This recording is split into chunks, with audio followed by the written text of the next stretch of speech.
I'm Rosemary Cooper-Clark from CC Consulting, and in this video I'm going to talk about syndromes with the question, which syndrome is holding you back?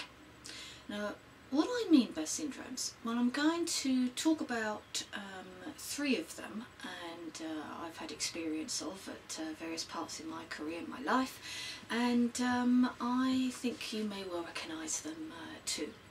So the first one is called the imposter, and the imposter is when you're in a role, you have hopefully that dream job that you want, and maybe you wake up in the middle of the night and think, they haven't found me out yet.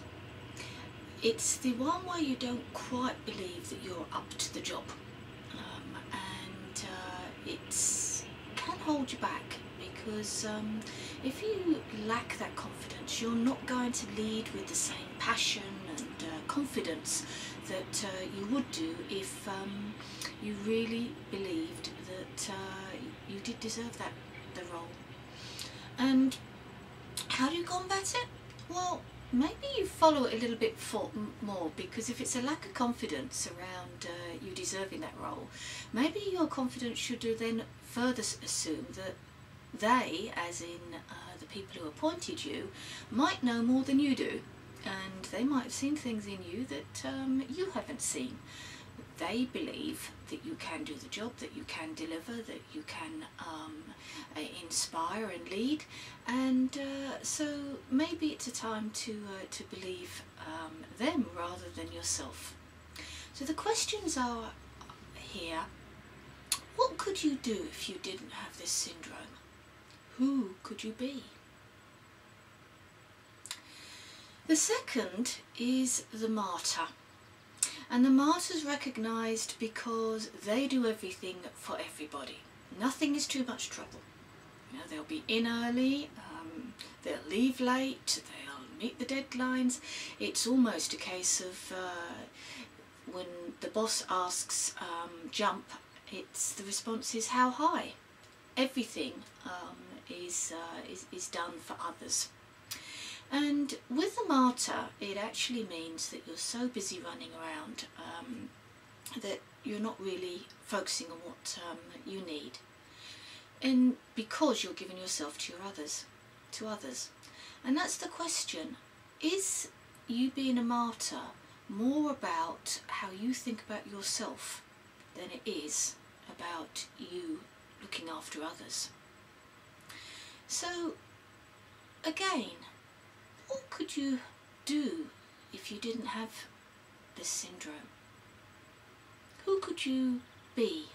What could you achieve? And the third one is one called the Lone Ranger.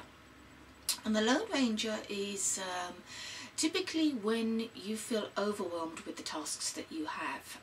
There are not enough hours in the day, you've got a very, very long to-do list, and more things that keep appearing on it than come off it, and you're running around basically being very busy but not necessarily being effective. And this is really a game where you need to ask yourself, do I really have to do all of these tasks? What's important? What's urgent? And out of those, which can only I do?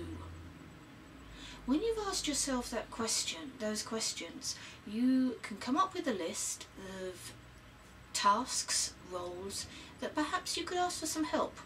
Find some partners. You never know, they might actually do it better than you, or at least do it well enough for what's needed. Outsource. Find other ways of delivering on the tasks that you have. Because if you didn't have this syndrome, what could you actually be focusing on? What important aspects could you be focusing on? What could you achieve? It's all out there. So if any of those syndromes, and there are many more, there's a victim and there's all sorts of others, ring a bell, then sit down and ask yourselves, what's how's it holding you back? What could you do if you didn't have this syndrome? And see what you can do to change it. Good luck. Rosemary Cooper Clarke, CC Consulting, website ccconsulting.org.uk.